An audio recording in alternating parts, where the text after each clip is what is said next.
शिव जी के तीसरे नेत्र का है गहरा राज, जाने शंकर जी ने खोल दी तीसरी आंख तो क्यों आ जाएगी प्रलय।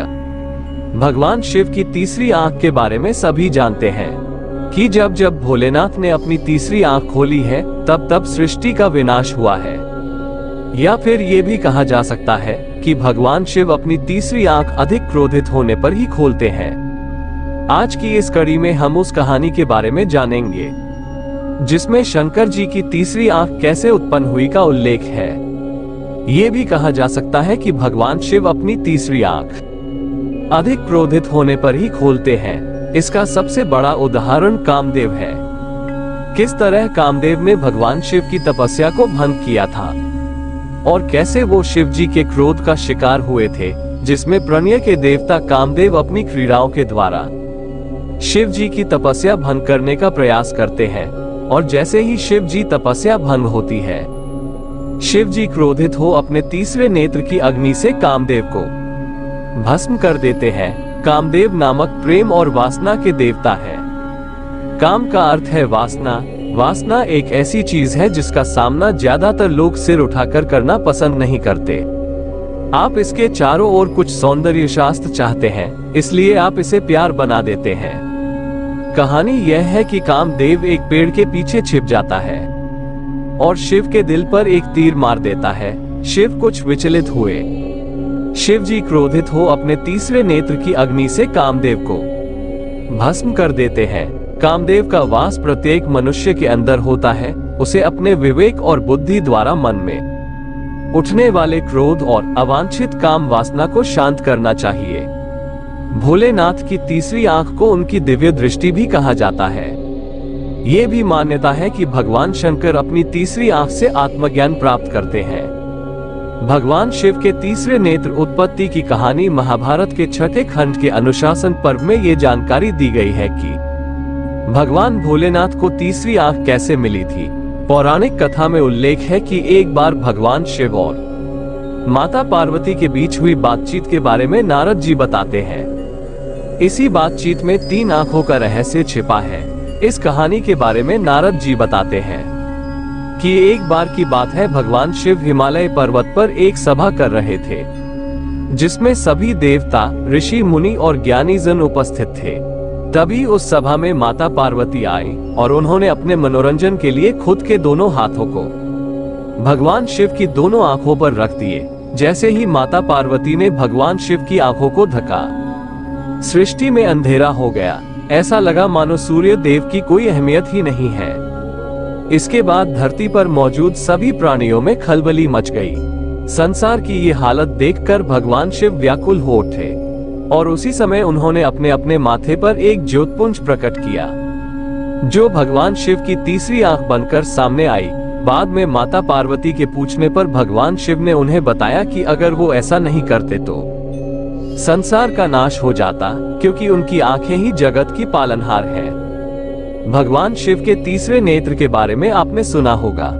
ये शिव के मस्तक के बीच में है, जिसे ज्ञान का नेत्र कहा जाता है। साथ ही इसे अज्ञानता को खत्म करने का सूचक भी माना गया है। मान्यता ये भी है कि भगवान शिव प्रलय के समय अपने इस नेत्र को खोलकर सृष्टि का संहार करते हैं। परंतु क्या आप जानते हैं कि भगवान शिव को यह नेत्र कैसे मिला? साथ ही इनके इस नेत्र के बारे में पुराणों में क्या कथा आई है? भगवान शिव को त्रिकालदर्शी और त्रिनेत्रधारी भी कहा जाता है।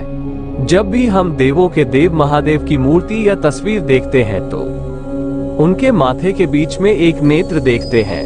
वे ही एकमात्र देव हैं जिनके पास त्रिनेत्र है।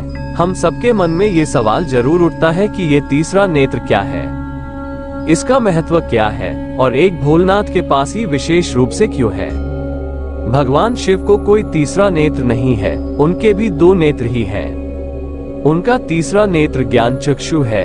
वो साधनारत रहने वाले और एकाग्र हैं। उनके सतत साधन और एकाग्रता से ही ज्ञान चक्षु प्राप्त हुआ है। ये तीसरा नेत्र अलौकिक ज्ञान का प्रतीक है। ये किसी अन्य देवता के पास नहीं है। इस अलौकिक ज्ञान के नेत्र के कारण ही वे देवों के देव महादेव कहलाए। वो अपने ज्ञान चक्षु से ही भविष्य में होने वाली घटनाओं के बारे में जान पाते हैं। ज्ञान चक्षु ही भगवान शिव को भविष्य दृष्टा बनाता है। कहा जाता है कि जिस व्यक्ति में कल्याण की भावना हो और आने वाले समय को देख पाने की क्षमता हो, उसके पास ही तीसरा नेत्र यानी तीसरी आंख होती है। ये त्रिनेत्र साधना और एकाग्रता से ही प्राप्त होता है। सामान्य मनुष्य भी सतत साधना से ज्ञान चक्षु या तीसरा नेत्र पा सकता है। हिंदू धर्म में केवल भगवान शंकर ऐसे एकमात्र देव माने जाते हैं जो अपने भक्तों पर बहुत जल्दी प्रसन्न हो जाते हैं। कहते हैं यही कारण है कि इन्हें भोलेनाथ कहा जाता है। परंतु आपको बता दें कि भगवान शंकर जैसे जल्दी प्रसन्न होकर भक्तों की सभी मनोकामनाएं पूरी करते हैं, तो वहीं इनका क्रोध भी उतना ही प्रभावी होता है। कहते हैं अगर इन्हें किसी पर क्रोध आ जाए तो वो जल्दी शांत नहीं होता। आप सब ने देखा होगा कि भगवान शंकर का स्वरूप बाकी के सभी देवताओं से विभिन्न है। सबसे भिन्न है शिव जी की तीसरी आंख। बता दें कि सभी देवी देवताओं में सिर्फ भोलेनाथ के ही तीसरी आंख नजर आती है। शास्त्रों में इस बात का वर्णन मिलता है कि हर जीव की तीसरी आंख होती है, परंतु आप में से ऐसे बहुत कम लोग होंगे जिन्होंने इसके बारे में यानी शिव जी की तीसरी आंख के बारे जानने कोशिश की होगी। तो अगर आप इसके बारे में नहीं जानते तो चलिए हम आपको इससे जुड़ी कुछ ऐसी बातें बताते हैं जिन्हें जानने के बाद आप दंग रह जाएगा। आइए जानते हैं महादेव की तीसरी आंख का रहस्य। मान्यताओं के अनुसार भोलेनाथ को त्रिलोचन नाम से भी जाना जाता है। बता दें कि इसका अर्थ होता है तीन आंखों वाले। शास्त्रों के अनुसार महादेव की दो नेत्रों में से एक में चंद्रमा और दूसरी में सूर्य है, जबकि उनकी तीसरी आंख को विवेक कहा गया है। कहते हैं कि देवों के देव महादेव अकेले ऐसे देव हैं जिनकी आंखों से सच्चाई कभी छिप नहीं सकती, जिस वजह से इन्हें महादेव को परम ब्रह्म भी कहा जाता है। ज्योतिष के अनुसार महादेव की यह तीसरी आंख ज्ञान चक्षु है। उसको विवेक यानी बुद्धि का प्रतीक कहा जाता है। लगभग लोगों को पता है कि महादेव अपनी तीसरी आंख हमेशा बंद रखते हैं। इनकी तीसरी आंख केवल खुलती है जब इन्हें अत्यंत क्रोध आता है। ऐसे भी कहा जा सकता है कि जब इनका विवेक विचलित होता है तो इनकी तीसरा नेत्र खुलता है, जिस कारण प्रलय आता है। वास्तव में देखा जाए तो ये तीसरा नेत्र काम वासना, क्रोध, लोभ, मोह और अहंकार को नियंत्रित रखती है और आत्मा को जन्म मरण से मुक्ति दिलाती है। ज्योतिष विद्वानों का मानना है कि अगर सांसारिक दृष्टि से देखा जाए तो तीसरी आंख जीवन में किए जाने वाले सही और गलत काम की और वाली परेशानियां व कठिनाइयों की जानकारी भी देती है।